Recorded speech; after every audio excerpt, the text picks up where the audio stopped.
அம்பேத்கர் பற்றி அந்த அளவுக்கு நாம் பேசுகிறோமா என்பது சந்தேகம்தான். அப்படி தொகுதியாக கொண்டு வர வேண்டும் என்று ஒரு மராட்டிய அரசின் மீது ஒரு வழக்கு தொடுத்தார். காந்தியே எப்படி இந்தியாவின் ஒரு மிகப்பெரிய தலைவர்கள் என்று சொல்கிறாரோ, அதற்கு எந்த வகையிலும் குறைத்தல் இல்லாமல் இந்திய மக்களின் மிகப்பெரிய தலைவர் அம்பேத்கர். அம்பேத்கரே இதை தமிழில் எழுதினார்.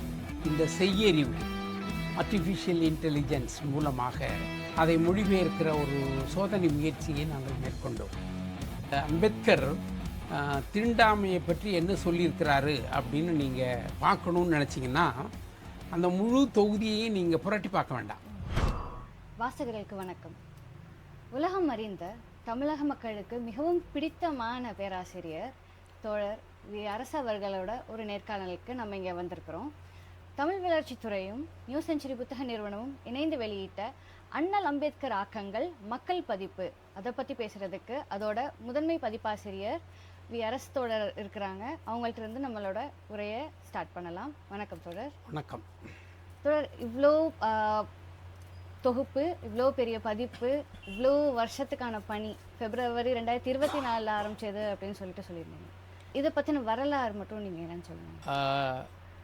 அம்பேத்கர் அப்படின்னு சொன்னால் இந்தியாவில் இருக்கக்கூடிய ஒரு மிக மிக முக்கியமான தலைவர்களில் ஒருவர் அவர்.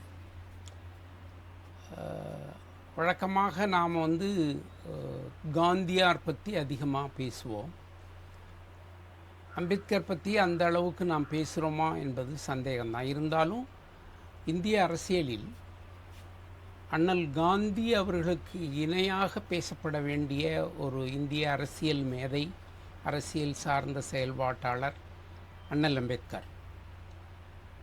அவருடைய எழுத்துக்கள், பேச்சுக்கள், அவர் நடத்திய பத்திரிகைகளில் எழுதியவை, இப்படி பல்வேறு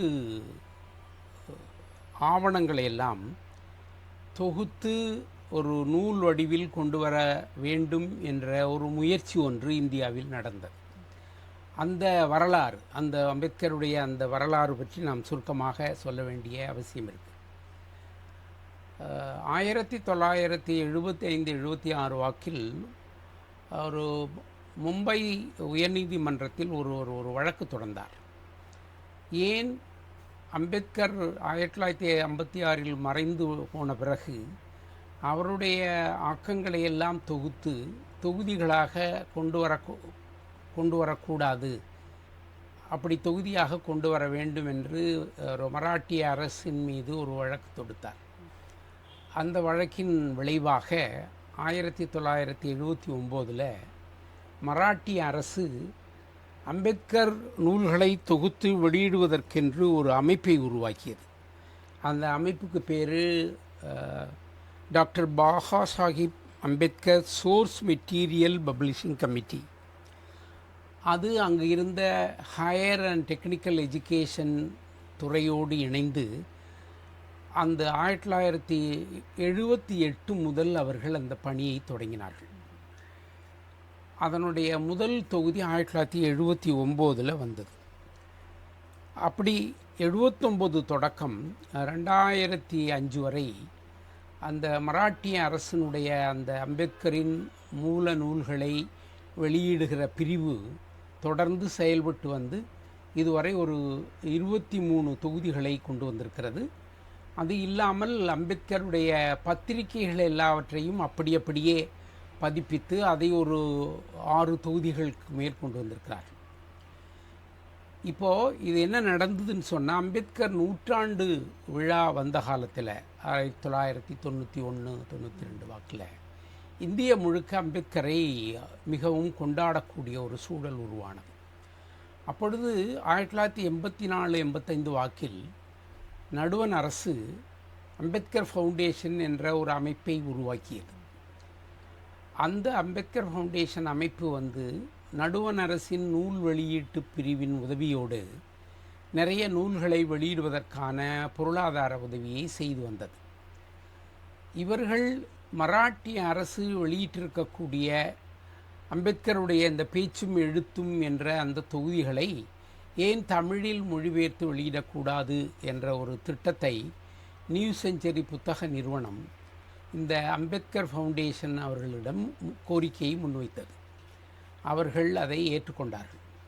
அந்த ஏற்றுக்கொண்டதன் அடிப்படையில் 1993 தொடக்கம் 2005 வரை இந்த நியூ செஞ்சுரி புத்தக நிறுவனம் அம்பேத்கருடைய 20 நூல்கள், 17 தொகுதிகள், அந்த 17 தொகுதிகளில் 16வது தொகுதி பாலி அகராதி, அதை போக எஞ்சி உள்ள அந்த 16 தொகுதிகளை தமிழில் 37 தொகுதிகளாக மொழிபெயர்த்து வெளியிட்டார்கள்.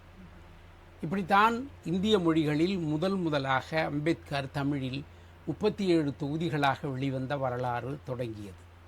அந்த வரலாறில் முக்கியமான விஷயம் என்னன்னு சொன்னால், அந்த அம்பேத்கர் ஃபவுண்டேஷனோடு இணைந்து நியூ செஞ்சுரி புத்தக நிறுவனம் செயல்பட்டதினாலே நியூ செஞ்சுரி புத்தக நிறுவனத்தின் இணை அமைப்பான பாவை அச்சகத்தில் அது அச்சிடக்கூடிய வாய்ப்பு இருந்ததினால் மிக குறைந்த விலைக்கு அந்த தொகுதிகள் எல்லாம் விற்பனை செய்யப்பட்டன. அதுவே ஒரு மக்கள் வாங்கக்கூடிய விலைக்குத்தான் அது அச்சிடப்பட்டு வெளியிடப்பட்டன.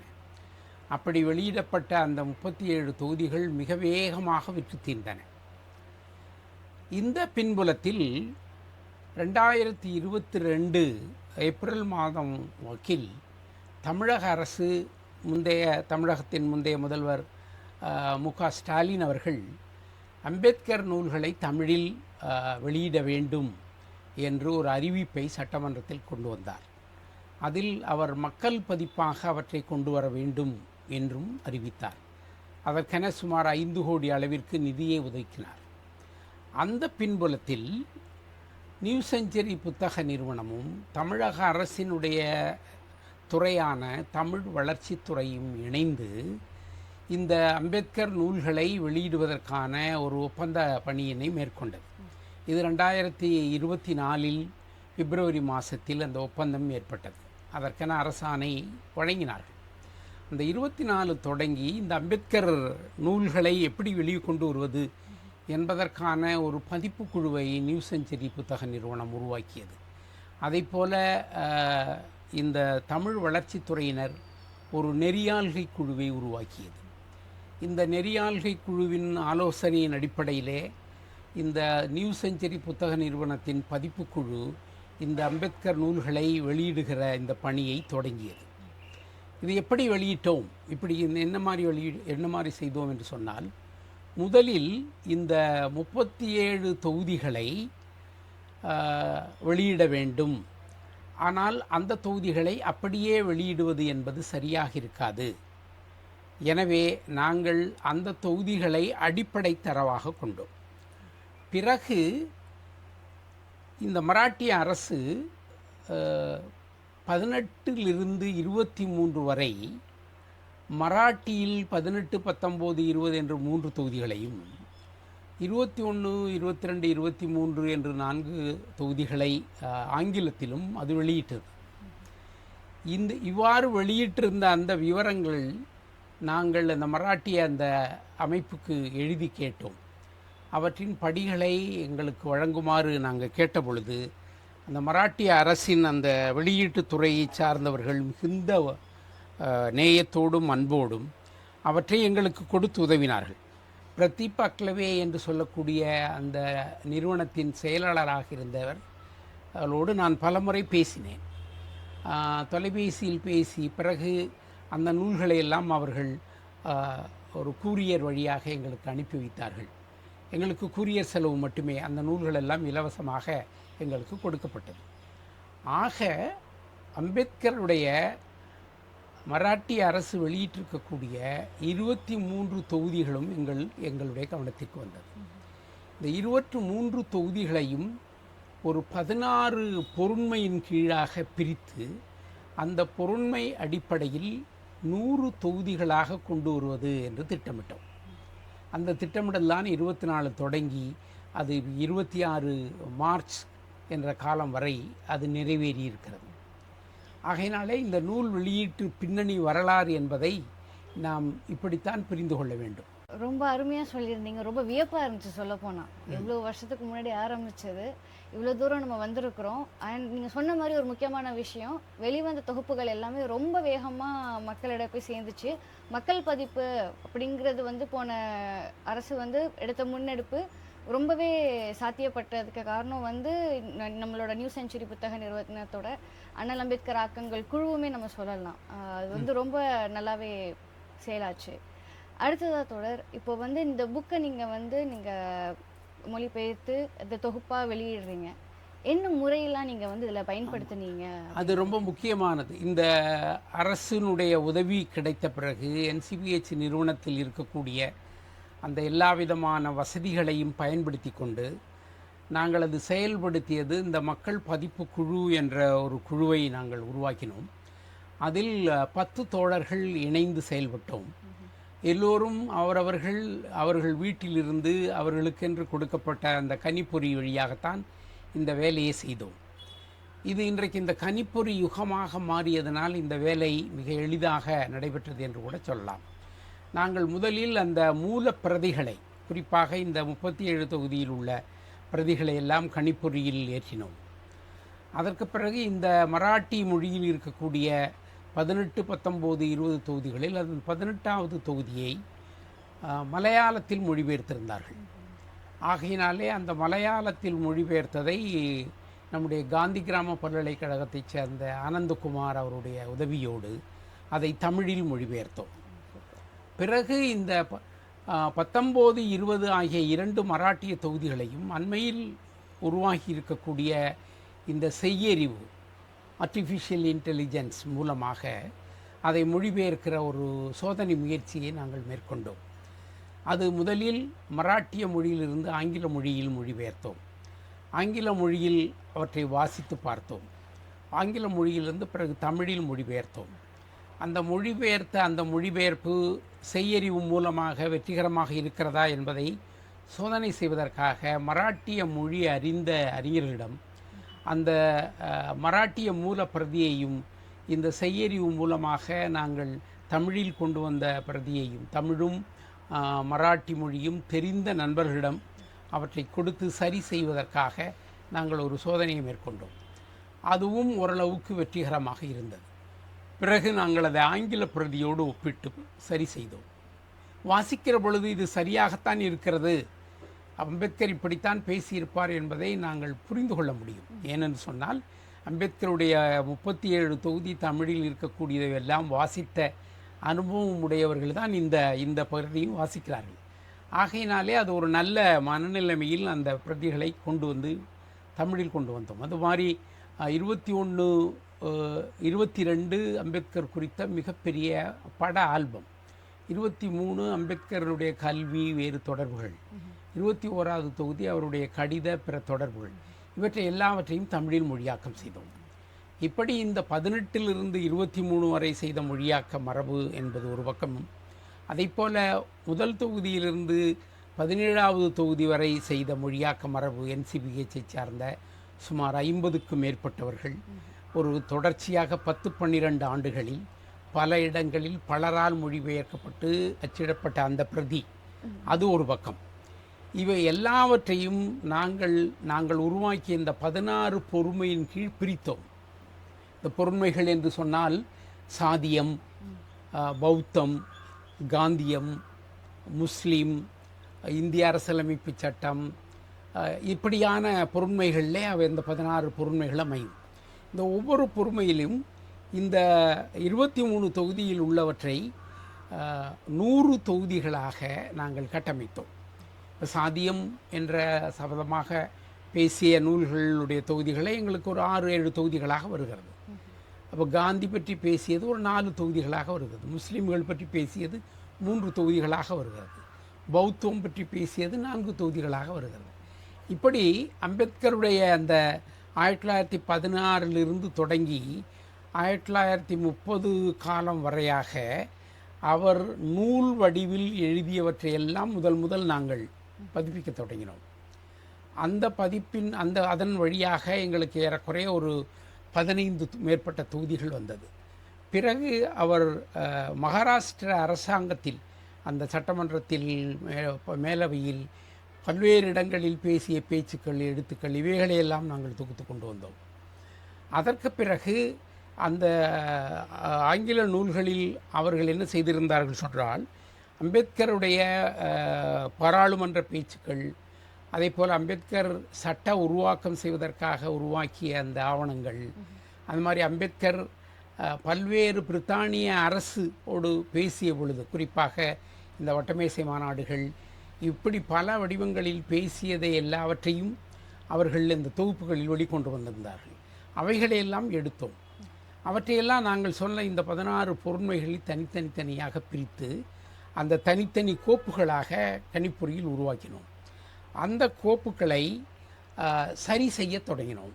அதில் சரி செய்ய தொடங்குவது என்பது என்னவென்று சொன்னால், குறிப்பாக இந்த 50க்கும் மேற்பட்டவர்கள் மொழிபெயர்த்த ஒரு 15 ஆண்டுகளில் 12-13 ஆண்டுகளில் நடந்த மொழிபெயர்ப்பில் மொழி அமைப்பு ஒரு மாதிரியாக இல்லை. ரெண்டாவதாக, அந்த காலத்தில் இந்த மாதிரி அரசியல் தொடர்புடைய பிரதிகளை மொழிபெயர்க்கிற பொழுது ஒரு மணிப்பிரவாள அடிப்படையில் தான் சொற்களை அவர்கள் பயன்படுத்த முடியும். எடுத்துக்காட்டாக மொழி என்று அவர்கள் சொல்ல மாட்டார்கள், பாஷை என்று சொல்வார்கள். அந்த மாதிரியான பல சொற்கள் அதில் நிறைய இடம்பெற்றிருந்தன.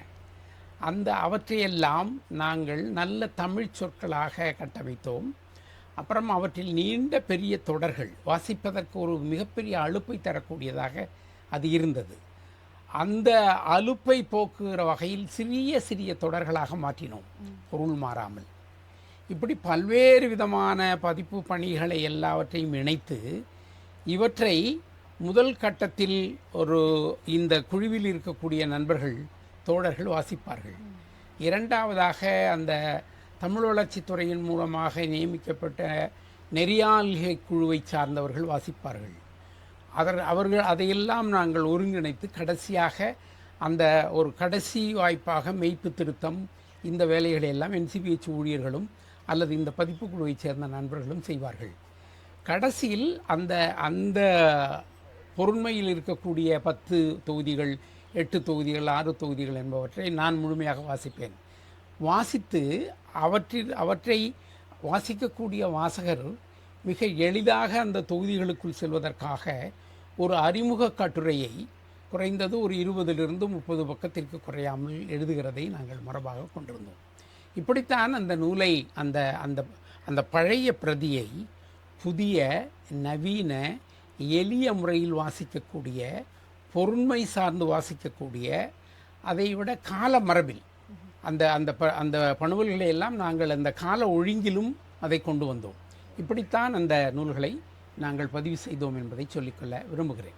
நீங்கள் இவ்வளோ தூரம் அதோட வரலாறு, அதை எப்படி நீங்கள் வெளியிடுறீங்க அப்படிங்கிற பற்றிலாம் சொன்னீங்க. அது எவ்வளோ வியப்பாக இருக்குது அப்படின்னா, இப்போது நானே தொகுப்பில் ஒரு புக் எடுத்து வாசித்தேன்னா, இப்போ நான் இந்த ஜென்ரேஷன் தான், ஜென்சி அப்படின்னு சொல்லிட்டு வரும்போது எடுத்து வாசித்தேன்னா எனக்கு ரொம்ப எளிமையாக, எனக்கு அம்பேத்கரை ரொம்ப ஈஸியாக என்னால் கிராப் பண்ணிக்க முடிஞ்சது. அப்படின்னா அதுக்கு பின்னாடி இவ்வளோ பெரிய வரலாறுலாம் இருக்குது, இவ்வளோ நீங்கள் மெனக்கடல் இருக்குது அப்படிங்கிறது தெரியுது. அதை கேட்கவே ரொம்ப சந்தோஷமாக இருக்குது தோழர்.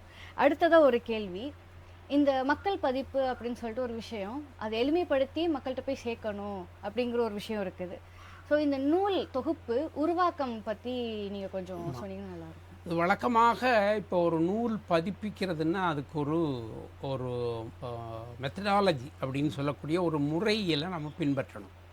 நாங்கள் இப்போது அண்ணலுடைய இந்த நூல்களை பதிப்பிக்கிறதுக்கு என்ன மாதிரி முறையில் பின்பற்றணும் அப்படின்னு சொன்னால், முதல்ல மொழியில் எளிமையாக யாருக்கு வேணாலும் அது புரிந்து கொள்ளணும். நாங்கள் வழக்கமாக சொல்கிறது உண்டு, பல பேர் சொன்னது, அம்பேத்கரே இதை தமிழில் எழுதினார் என்று சொல்லுகிற மாதிரியான அளவிற்கு அந்த மொழி நடையில் நாங்கள் மிகுந்த கவனம் செலுத்தினோம். அதாவது நான் முன்னாடியே சொன்னது, பாலி, மணிப்பிரவாள மொழி, ஆங்கில மொழி, இவற்றில் இருக்கக்கூடிய சொற்களை எல்லாம் நாங்கள் மாற்றி எளிய தமிழ் சொல்ல மாற்றினோம்.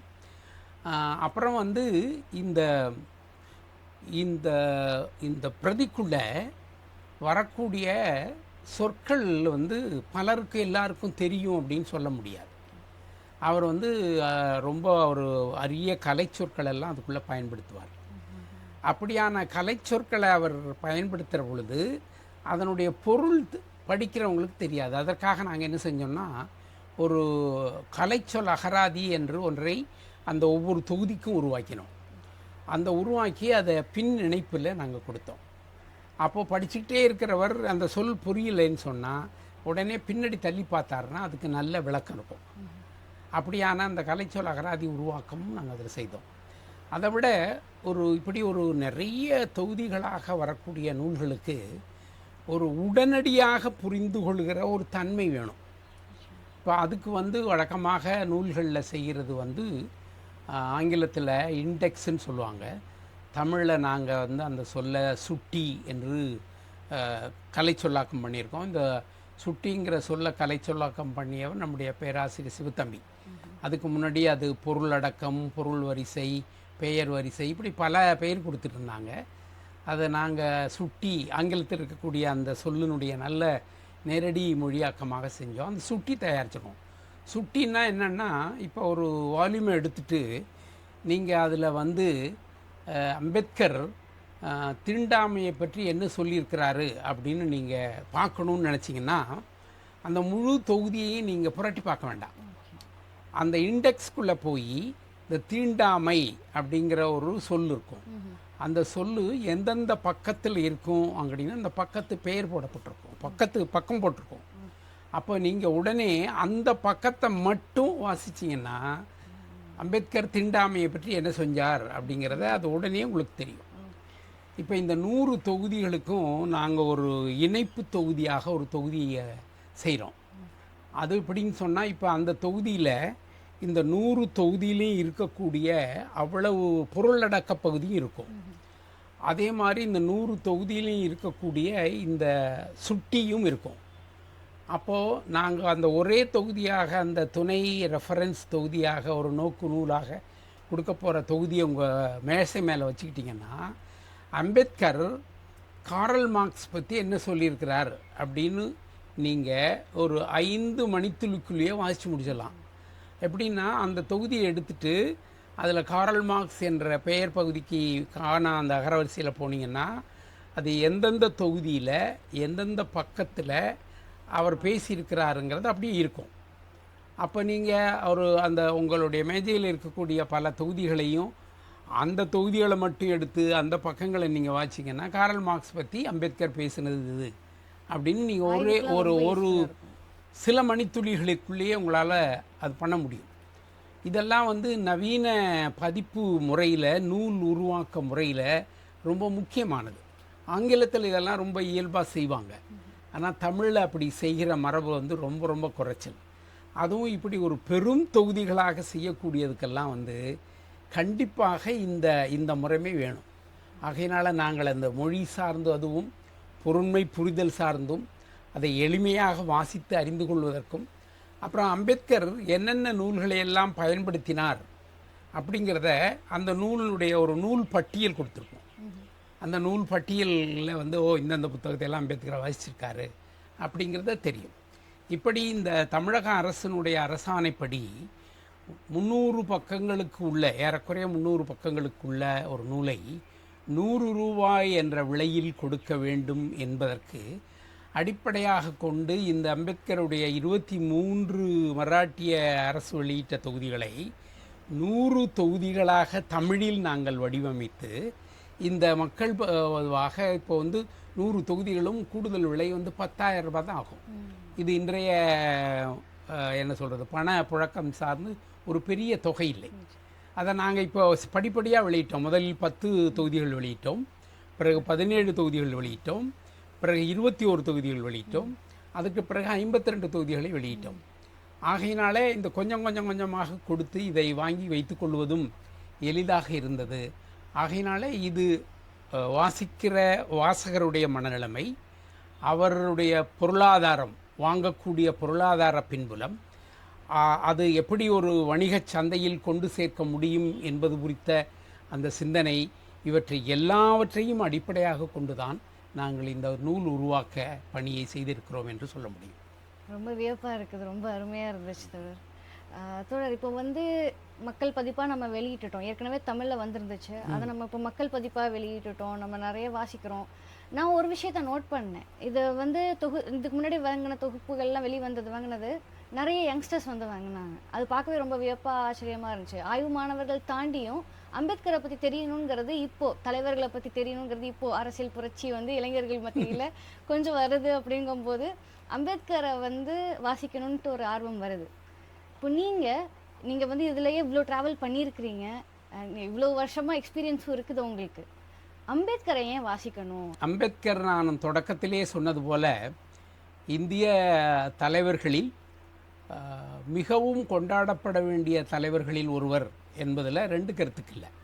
அதாவது அம்பேத்கர் இந்த இந்திய சமூகத்தோடு அவர் கொண்ட அந்த உறவு இருக்குல்ல, அந்த உறவுகளைத்தான் இந்த பதிப்புகள் வழியாக பல்வேறு அடையாளங்களின் வழியாக நாங்கள் வெளிக்கொண்டு வர்றோம்.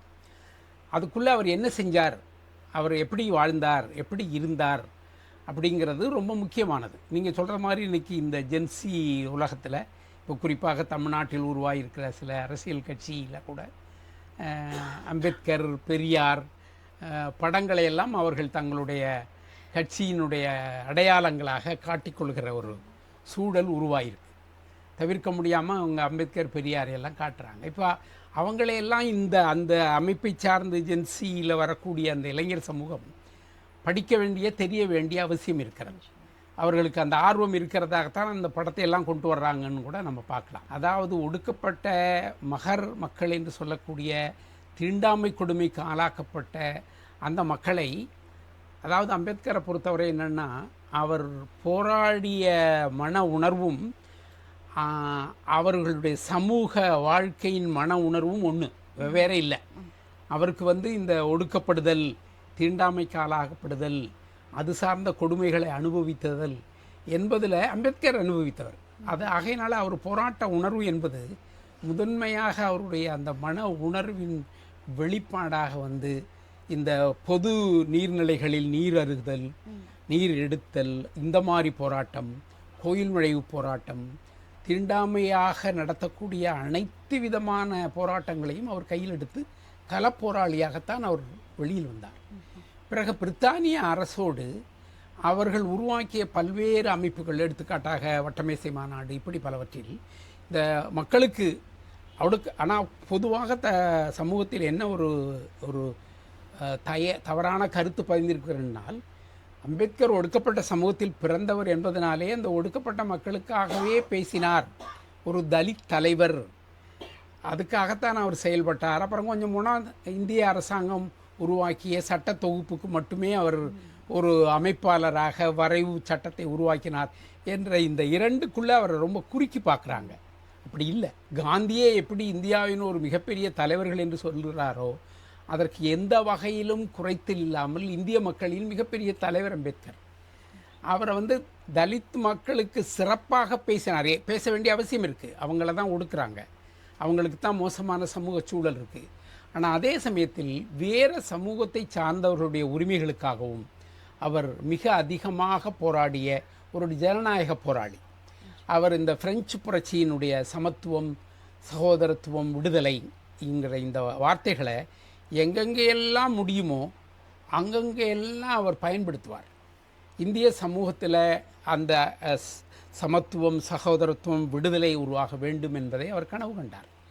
அதை ஒரு கூட்டாட்சி மூலமாக, ஜனநாயகத்தின் மூலமாக அதை உருவாக்க முடியும் என்று அவர் நம்பினார். அந்த நம்பிக்கை சார்ந்துதான் அவருடைய இவ்வளவு எழுத்துக்களும் இருக்கின்றன, இவ்வளவு படைப்புகளும் இருக்கின்றன. இதனை இன்றைய இளைய சமூகம் வாசிக்க வேண்டும். இளைய சமூகம் வாசிப்பதன் மூலமாகத்தான் இந்த அம்பேத்கரை புரிந்து கொள்ள முடியும். இப்போ தமிழ்நாட்டை பொறுத்தவரை பெரியார் எப்படி செயல்பட்டார் என்பதை பற்றி நாம் புரிந்து கொள்வதைப் போல, இந்திய அளவில் அம்பேத்கர் எப்படி செயல்பட்டார் என்பதை இந்த புரிதலில் பெறுவது அவசியம். அவர் தொடக்க காலத்தில் களப்போராளியாகவும், பின்னர் அரசு சார்ந்த அமைச்சர், குழு தலைவர் இப்படியாகவும், இறுதி காலங்களில் அவர் பௌத்தத்தின் மீது ஈடுபாடு உடையவராக இருந்தார். 1938 முதலே பௌத்தம் பற்றி அவர் பேசினார். இது சமத்துவம், சகோதரத்துவம், விடுதலை என்ற கோட்பாட்டை ஒரு சமூகத்தில் கொண்டு வர வேண்டும் என்று சொன்னால் அது பௌத்தத்தின் மூலமாக தான் சாத்தியம் என்று நம்பினார். இந்திய இந்திய சமூக அமைப்பு என்பது பார்ப்பனியம் என்று சொல்லக்கூடிய வர்ணாசிரம சாதிய முறைகளை அடிப்படையாக கொண்ட ஒரு கேவலமான சமூக அமைப்பு. வர்ணாசிரம சாதிய பார்ப்பனிய முறைமைகளை ஒழிக்காமல் இந்தியாவிற்கு விடுதலை கிடைக்காது என்பது அவருடைய கருத்தாக இருந்தது. அந்த கருத்தாக்கம் சார்ந்து அவர் எழுதிய நூல்களாக இருக்கட்டும், சாதியம் பற்றியதாக இருக்கட்டும், அல்லது இந்திய சட்ட அமைப்பு பற்றியதாக இருக்கட்டும், அல்லது பௌத்தம் பற்றியதாக இருக்கட்டும், இவை எல்லாமே அப்படி செயல்பட்டது. ஆகையினாலே இந்த மிக பல மொழி, பல இனம், பல்வேறு வகையான வாழ்முறை கொண்ட ஒரு பல்முகனையில் இருக்கிற ஒரு இந்திய சமூகத்திற்கு ஒரு மிகச்சரிவான அரசியல் பார்வையை, தத்துவார்த்த பார்வையை, இந்திய சமூகத்தின் இருப்பு எப்படி இருக்கிறது என்பதை பேசியதில் அம்பேத்கர் என்ற மனிதருக்கு மிகப்பெரிய இடம் உண்டு. ஆகையினாலே அம்பேத்கரை நாம் கொண்டாடுகிறோம். அந்த கொண்டாட்டத்தின் வெளிப்பாடு தான் தமிழக அரசும் தமிழ் வளர்ச்சித்துறையும் இணைந்து நியூ செஞ்சுரி புத்தகத்தோடு இணைந்து வெளிக்கொண்டு வந்திருக்கிற இந்த அண்ணல் அம்பேத்கர் மக்கள் பதிப்பு 100 தொகுதிகள் என்று சொல்ல முடியும். நன்றி, வணக்கம்.